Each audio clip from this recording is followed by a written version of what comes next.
if anyone is not able to see this.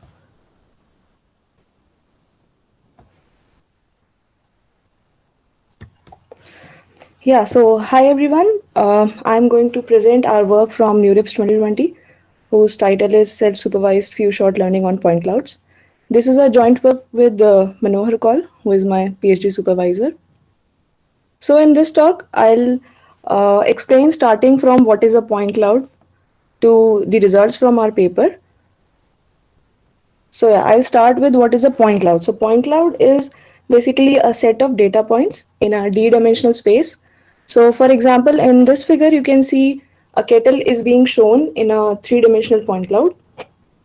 So D can also have higher value where higher dimension can be colors or surface normal of the points. But typically this D is set to 3. So we are also considering three-dimensional point cloud in our work.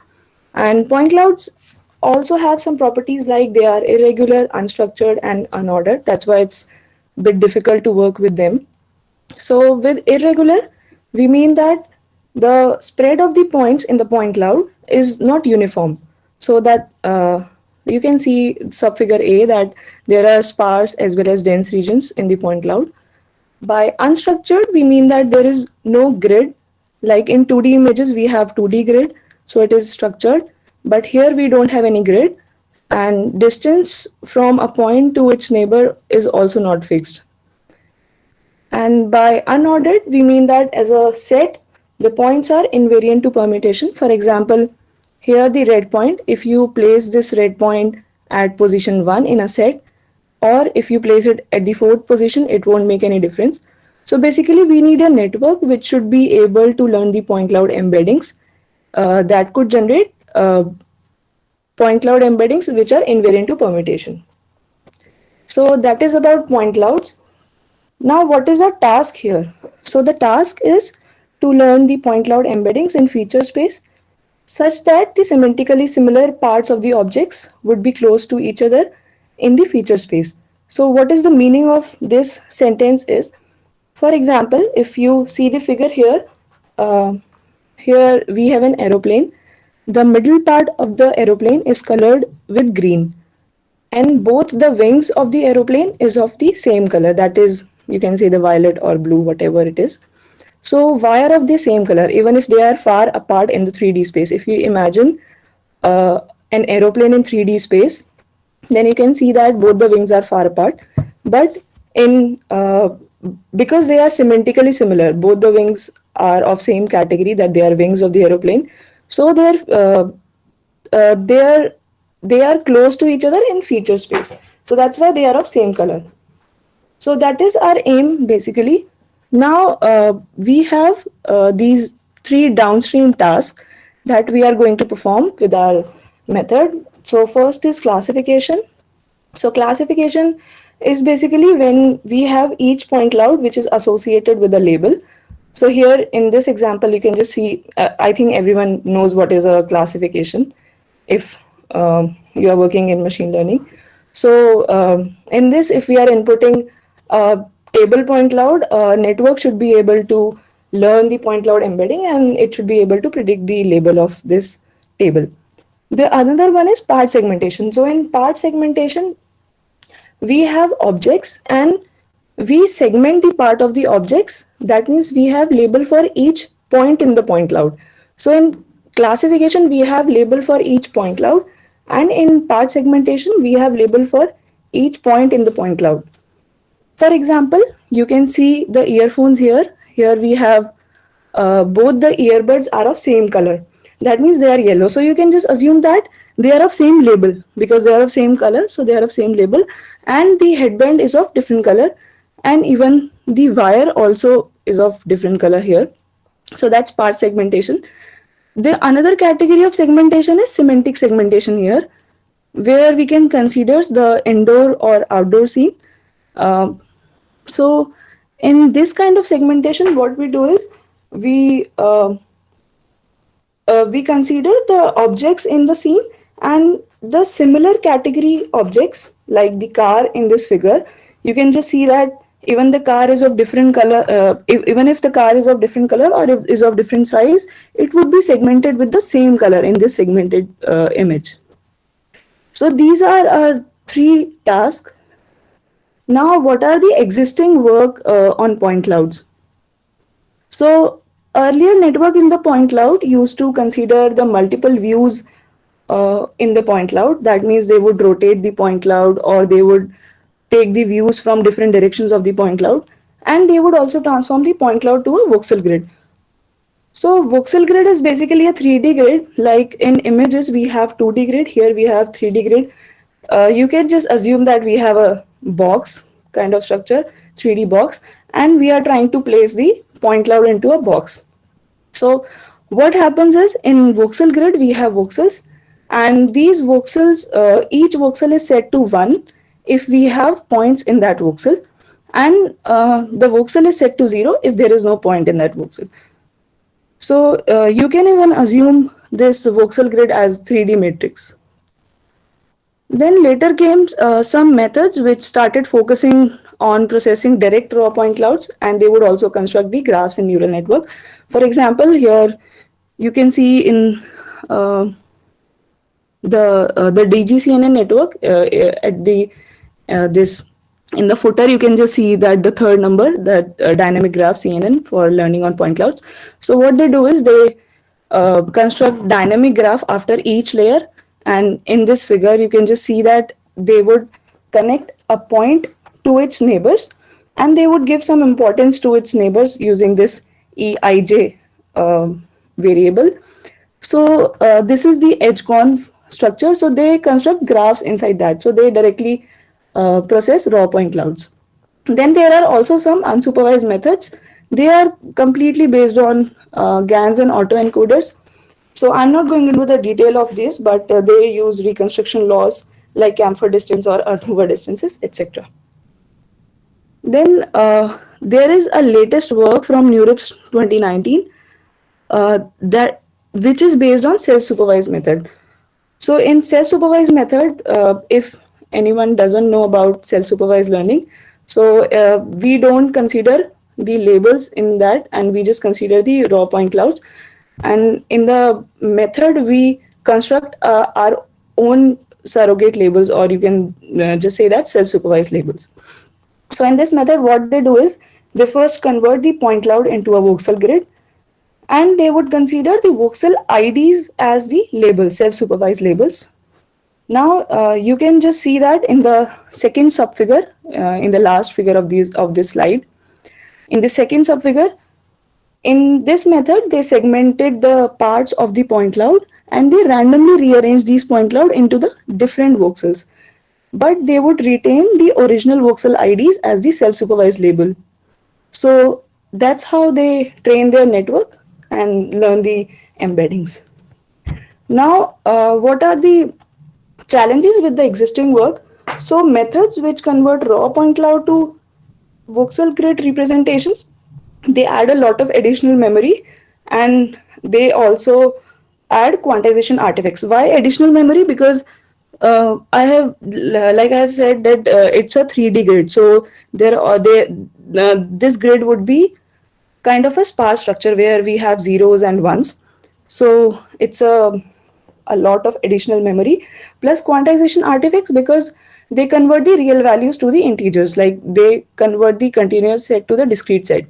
For example, in this figure, if you see in the point cloud, you can just see that there are points, and in the voxel cloud, you can just see that there are boxes kind of stuff. So that's a discrete set. So the representation is not smooth. So that's quantization artifact. So that's a disadvantage from voxel representation.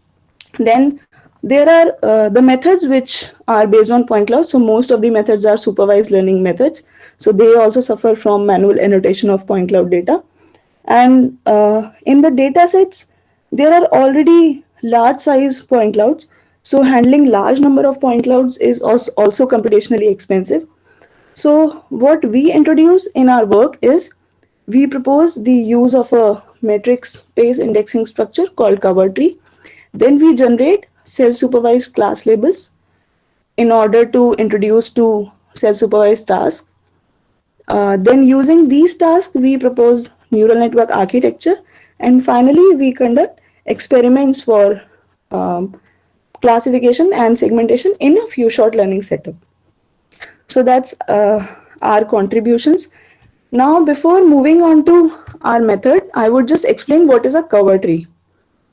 So cover tree is a level tree where each level is a cover of its lower level, or you can just say that the cover of its child. So for example, here in this, each level is indexed by an integer label I, and as we go down the level, this integer would get reduced. So why this integer is associated with it? Uh, so starting from the root node. Uh, so in cover tree, what happens is they consider a ball as a node. So just assume that there is a ball at the root node, and in the lower level of this root node, the radius the radius would get reduced. So inside the bigger ball there would be smaller balls. So bigger ball is a parent, and the smaller balls inside that would be the child of that. And here ci denotes the set of nodes at level I. So the thing is, the cover tree was introduced to speed up the nearest neighbor search in general. Why cover tree is used? So I'm just giving you some insights that what is a cover tree. So what we do, how do we represent our point clouds using a cover tree? Okay, just give me a minute. If someone, yeah. So yeah, I was just checking the chat. Yeah. So how do we represent our point clouds using a cover tree? So you can just see this subfigure A. Here we have point cloud of an aeroplane, and a ball is covering this whole point cloud. So you can just assume that this ball is the root node of a tree. So the radius of this ball is 2 raised to the power I, and when we go one level lower to this ball, the radius would get reduced. It would be 2 raised to the power I minus 1. So the size of the ball would get reduced, and the number of balls would be increased. So the thing is, we would get the number of balls which are which can overlap in such a way that all the balls in total should be able to cover all the points in a point cloud. So it's not like we can just consider only one ball and some part is outside the ball. We need to cover all the points inside that. And as we go down the lower levels, the radius of the balls reduce, and we start to see the tighter coverings of the P in a non-parametric fashion. So the thing is, if the balls would get smaller, the structure or the coverings would be compact. So they would just cover only one part of the aeroplane, maybe the wings, or maybe the end of the tail of the aeroplane, etc. So this is a hierarchical representation. Now using this representation, we introduce two self-supervised tasks. So our first task is we consider each level where we compute real valued Euclidean distance between all possible ball pairs. So ball pairs, we represent ball with ball centers. So in this diagram, you can see that each ball contains some set of points. So the ball center would be the centroid of the ball, like the average of all the point vectors inside that ball. So this is our regression task in which we predict the distance between two balls. So you can just assume that here in this blue box we have these nodes. So you just assume balls as nodes. These nodes are balls, and we would compute the real valued Euclidean distance, that is L2 norm, between the balls. And this is our first task. Our next task would be to capture the representation across the levels. Across the level, yeah. There are two questions. Could you please take a look?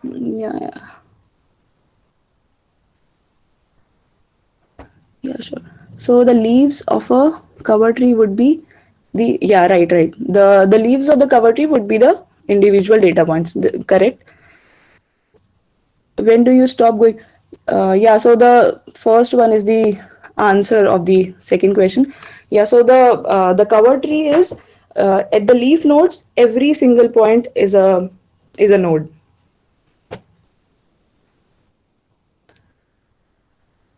Okay.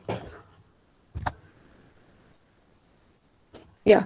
So in the second task, we just capture the representation across the levels. So for a parent-child ball pair, you can just consider this blue box where the node at ci-1 is a parent and the nodes at ci-2 is a child. So we compute the integer quadrant value q, uh, and what would be that value? We would just check where the child ball center is located in the parent ball. So it would be in one of the four quadrants in 3D space. So we will just predict the quadrant label from one of the four values. So this is our classification task. So the idea behind these two tasks were, in the first task where we capture the representation from different balls. So it would be the interball representation. So that would capture the global structure of the point cloud. And in the second task, it's a local structure that it is between parent and child. So it's a local structure. So both of them would try to capture the local and global geometries of the point cloud. Now, considering these two tasks, we have our neural network architecture where we start with the point cloud with 3D point clouds, and then using multi-layer perceptron with the different layers, we would transform it into 128 size vector. And after this feature extractor structure, we have points to balls mapping box. What is the meaning of this? So for the classification and regression task, we need ball vectors, right? So we know that every ball contains some set of points. So we just need some mapping that which point belongs to which ball. And we would compute the centroid of the balls. That would be our ball vector. So we have this ball vector b by 128 size. This would be used in both the task, that is classification and regression task, and both of these are parallelly trained in the self-supervised network. So once this self-supervised network is trained, we would extract the point cloud embeddings from this feature extractor, and then we can use these point cloud embeddings for the further classification and segmentation downstream tasks. So this is our neural network architecture. Now we have our experimental results. So uh, I have explained about what is a point cloud, cover tree, and self-supervised network, and what are the tasks which we did in self-supervised network.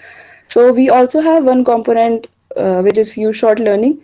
So just to give you the insight, few shot learning is basically when we have, for example, if we have C number of classes, we will pick K classes from this C classes, and we will randomly sample M number of samples from each of these K classes. So in that way, we have M multiplied by K total number of samples for training.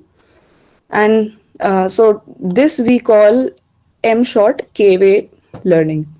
So we have different setup here. Like you can see 5-way, 10-way. So 5-way is when we sample 5 number of classes from total classes, and 10 short means we have 10 samples for each of these 5 classes. So this is the setup, and we consider two data sets for this, where ModelNet 40 is a dense data set and Sydney is quite sparse data set. So what we do is we first train our self-supervised network, and then we plug the point cloud embeddings into PointNet and DGCNN. These are quite famous papers in the point cloud area. So we have seen that our method outperform in majority of the cases. We can even compare the PointNet with R plus PointNet result. So you can see the PointNet result if it is here in 5-way 10 short. In the first in the second column of the table, we have 51.97 accuracy, but we have 63.2 with our pre-training with our method. So that these are the results. To better understand these results, we have this visualization where you can first see the first column of this figure. So in first column, I would just explain what is it. So you all of you can see the red point in the aeroplane. So what we do is we will compute distance from this red point to all the other points in the point cloud. So if you see the points which are yellow, that means yellow points are closer to the red point. If you see the points which are light green, that means they are far from this red point. And the dark green points are farthest ones from the red point. So the first column shows the original 3D point cloud in Euclidean space. So we have Euclidean distance in 3D point clouds. Now just see the last column, that is subfigure C and F. So in subfigure C, we see that the red point is on wings and both the wings are of yellow color. That means like I have already said in the initial slides that we wanted semantically similar parts of the objects to be close to each other in feature space. So here we can see that both the wings are close to this red point. That means their embeddings are pushed to like closer to each other in the feature space, and we have this dark green part of the aeroplane, which is the middle part of the aeroplane, that is far from the wings of the aeroplane. So there is a clear segmentation of the aeroplane. In the second column, we see that this is a result from DGCNN network, the original DGCNN, and in the last column, this is a result of DGCNN pre-trained with our self-supervised model. So even in the second row, we can see in the subfigure F, if you will see, all the four legs of the table are of dark green color as compared to the other figures like D and E, and they are far from the yellow and light green part which are at the top of the table, and that's from the like far from the red point. So this is the visualization of the learned feature space. Now we move on to the part segmentation results. So in this one, we consider ShapeNet dataset. So ShapeNet dataset contains 16 categories. And as I have already said that in segmentation, we have label for each point in the point cloud.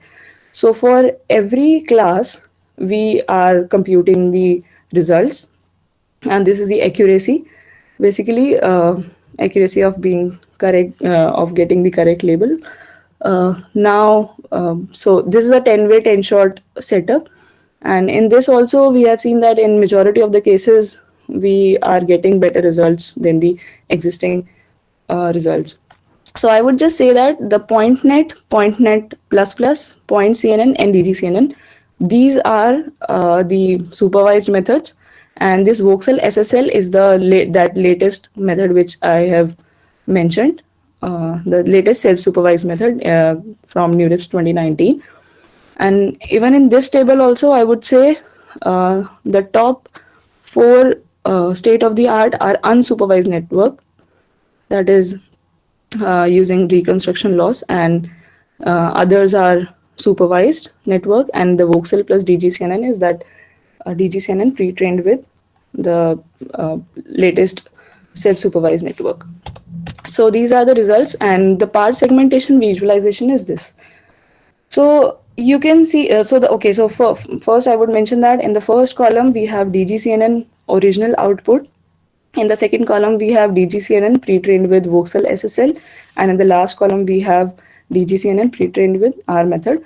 So you can see that in the subfigure C, in the headphones, it is clearly segmented, like earbuds are clearly segmented with the headband. Headband is of different color, and the earbuds are of different color. Similarly, with the guitar, all the three parts of the guitar are clearly segmented.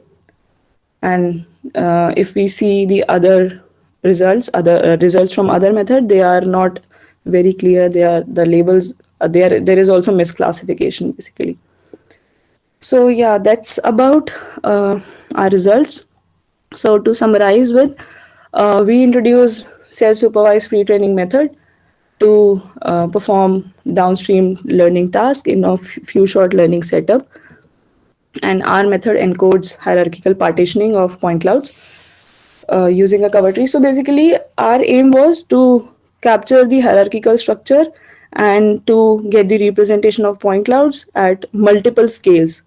Like we are capturing with a bigger ball and then these smaller balls, like in a tree. So that was our aim. And finally, we generate class labels to pose to self-supervised pretext tasks. So thank you. Just ask the questions.